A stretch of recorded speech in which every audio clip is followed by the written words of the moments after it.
पंजाबी की मशहूर लेखिका अमृता प्रीतम जी की कहानी शाह की कंजरी आज आपके सामने लेकर आई हूँ। उसे अब कोई नीलम नहीं कहता था, सब शाह की कंजरी कहते थे। नीलम को लाहौर हीरा मंडी के एक चौबारे में जवानी चढ़ी थी और वहाँ ही एक रियासती सरदार के हाथों पूरे 5,000 में उसकी नथ उतरी थी और वहाँ ही उसके हुस्न ने आग जलाकर सारा शहर झुलसा दिया था। पर फिर वह एक दिन हीरा मंडी का रास्ता चौबारा छोड़कर शहर के सबसे बड़े होटल फ्लैटी में आ गई थी।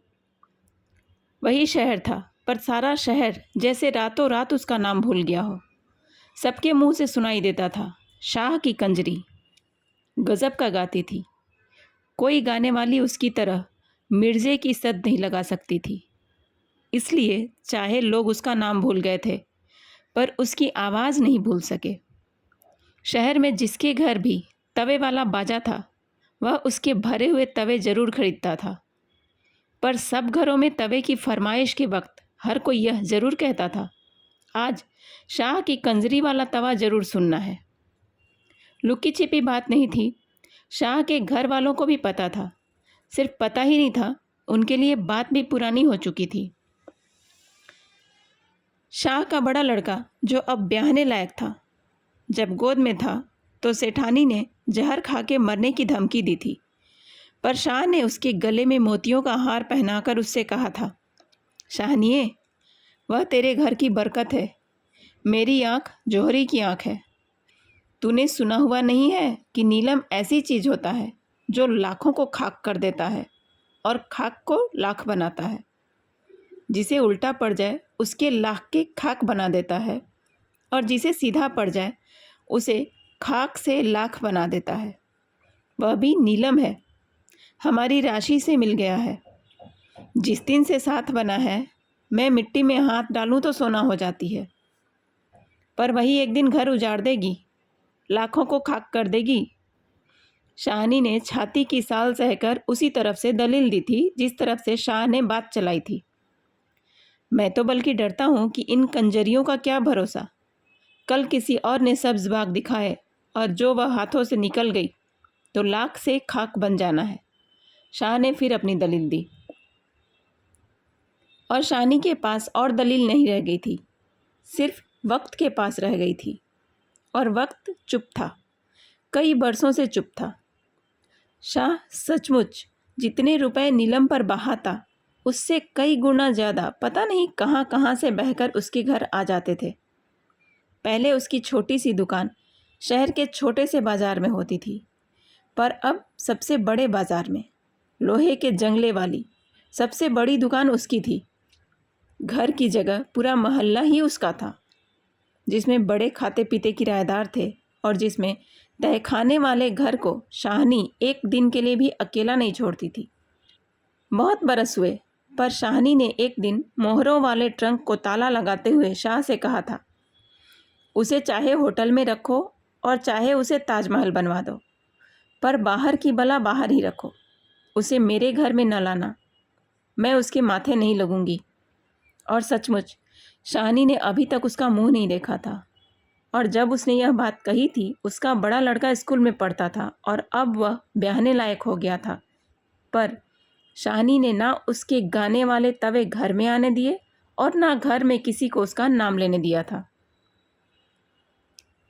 वैसे उसके बेटे ने दुकान दुकान पर उसके गाने सुन रखे थे और जने जने से सुन रखा था, शाह की कंजरी।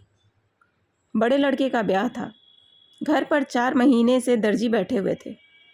कोई सूटों पर सलमा काट रहा था, कोई तिल्ला, कोई किनारी और कोई दुपट्टे पर सितारे जड़ रहा था। शाहनी के हाथ भरे हुए थे। रुपयों की थैली निकालती, खोलती, फिर और थैली भरने के लिए तहखाने में चली जाती। शाह के यार दोस्तों ने शाह की दोस्ती का वास्ता डाला कि लड़के के ब्याह पर कंजरी जरूर गंवानी है। वैसे बात उन्होंने बड़े तरीके से कही थी ताकि शाह कभी बल ना खा जाए। वैसे तो शाह जी को बहुतेरे गाने नाचने वाली हैं, जिसे मर्जी हो बुलाओ, पर यहाँ मल्लिकाए तरन्नुम जरूर आए, चाहे मिर्जे की एक ही सद लगा जाए। फ्लैटी आम होटलों जैसा नहीं था। वहाँ ज़्यादातर अंग्रेज़ लोग ही आते और ठहरते थे। उसमें अकेले अकेले कमरे भी थे, पर बड़े बड़े 3 कमरों के सेट भी। ऐसे ही एक सेट में नीलम रहती थी और शाह ने सोचा दोस्तों यारों का दिल खुश करने के लिए वह एक दिन नीलम के यहाँ एक रात की महफिल रख लेगा। यह तो चौबारे पर जाने वाली बात हुई। एक ने उज्र किया तो सारे बोल पड़े, नहीं शाह जी, वह तो सिर्फ तुम्हारा ही हक बनता है। पहले कभी इतने बरस हमने कुछ कहा है? उस जगह का नाम भी नहीं लिया। वह जगह तुम्हारी अमानत है। हमें तो भतीजे के ब्याह की खुशी मनानी है। उसे ख़ानदानी घरानों की तरह अपने घर बुलाओ, हमारी भाभी के घर। बात शाह के मन को भा गई, इसलिए कि वह दोस्तों यारों को नीलम की राह दिखाना नहीं चाहता था। चाहे उसके कानों में भनक पड़ती रहती थी कि उसकी गैर हाजिरी में कोई कोई अमीरज़ादा नीलम के पास आने लगा था। दूसरे इसलिए भी कि वह चाहता था नीलम एक बार उसके घर आकर घर की तड़क भड़क देख जाए, पर वह शाहनी से डरता था। दोस्तों को हामी ना भर सका। दोस्तों यारों में से 2 ने राह निकाली और शाहनी के पास जाकर कहने लगे, भाभी, तुम लड़के की शादी के गीत नहीं गवाओगी? हम तो सारी खुशियाँ मनाएंगे। शाह ने सलाह की है कि एक रात यारों की महफिल नीलम की तरफ से हो जाए। बात तो ठीक है, पर हजारों उजड़ जाएंगे। आखिर घर तो तुम्हारा है। पहले उस कंजरी को थोड़ा खिलाया है। तुम सयानी बनो, उसे गाने बजाने के लिए एक दिन यहाँ बुला लो। लड़के के ब्याह की खुशी भी हो जाएगी और रुपया उजड़ने से भी बच जाएगा। शाहनी पहले तो भरी भराई बोली, मैं उस कंजरी के माथे नहीं लगना चाहती। पर जब दूसरों ने बड़े धीरज से कहा, यहाँ तो भाभी तुम्हारा राज है, वह बांदी बनकर आएगी, तुम्हारे हुक्म में बंधी हुई, तुम्हारे बेटे की खुशी मनाने के लिए। हेठी तो उसकी है, तुम्हारी काहे की? जैसे कमीन कुमने आए डोम मरासी, वैसी वह। बात शाहनी के मन को भा गई। वैसे भी कभी सोते बैठते उसे ख्याल आता था, एक बार देखूं तो सही कैसी है। उसने कभी देखा नहीं था, पर कल्पना ज़रूर की थी, चाहे डरकर, सहमकर, चाहे एक नफ़रत से। और शहर में से गुजरते हुए अगर किसी कंजरी को तांगे में बैठते देखती तो ना सोचते हुए ही सोच जाती, क्या पता वही हो। एक बार मैं भी देख लूं। वह मन में घुल सी गई। उसको जो मेरा बिगाड़ना था बिगाड़ लिया, अब और उसे क्या कर लेना है। एक बार चंद्रा को देख तो लूं। शानी ने हामी भर दी, पर एक शर्त रखी, यहाँ ना शराब उड़ेगी ना कबाब। भले घरों में जिस तरह गीत गाए जाते हैं उसी तरह गीत करवाऊंगी। तुम मर्द मानस में बैठ जाना। वह आए और सीधी तरह गाकर चली जाए, मैं वही 4 बतासे उसकी झोली में भी डाल दूंगी जो और लड़के लड़कियों को दूंगी, जो बनने सहरे गाएंगी। यही तो भाभी हम कहते हैं। शाह के दोस्तों ने फूंक दी, तुम्हारी समझदारी से ही तो घर बना है, नहीं तो क्या खबर क्या हो गुजरना था। वह आई।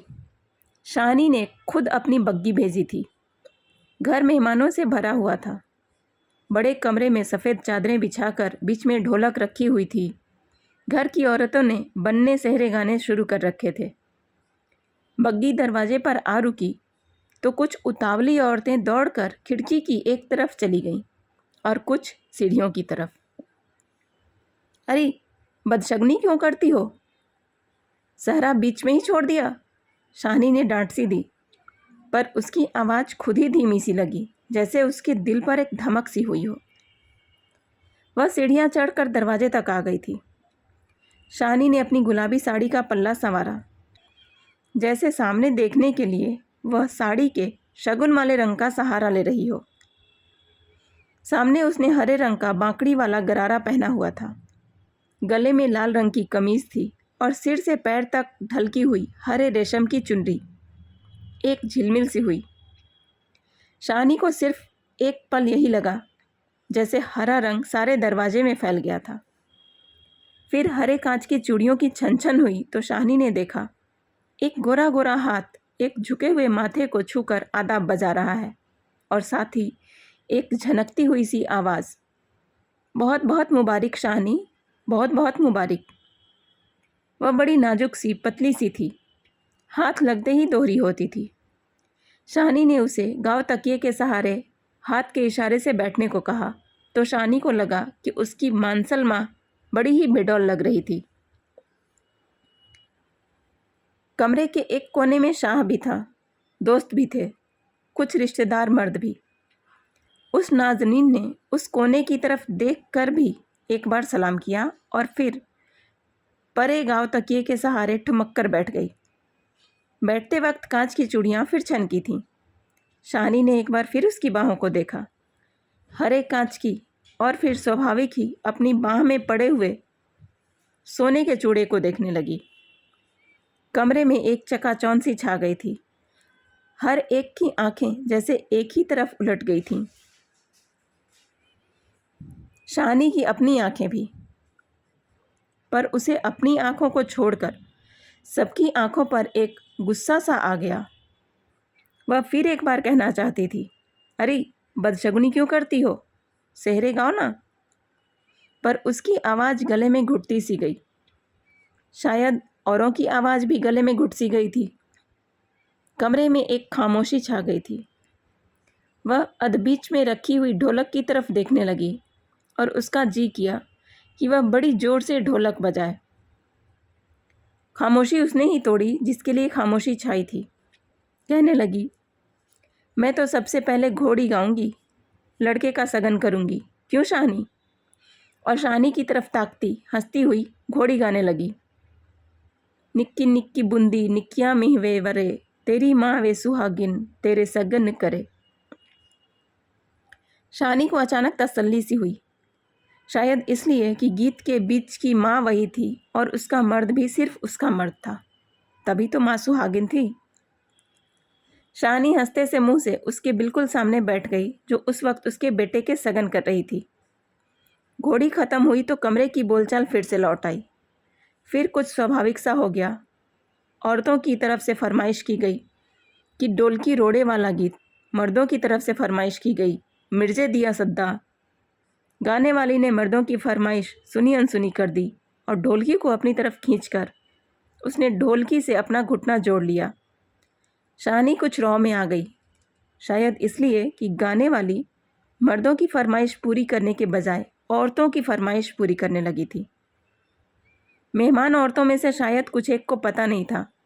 वह एक दूसरे से कुछ पूछ रही थीं और कई उनके कान के पास कह रही थीं, यही है शाह की कंजरी।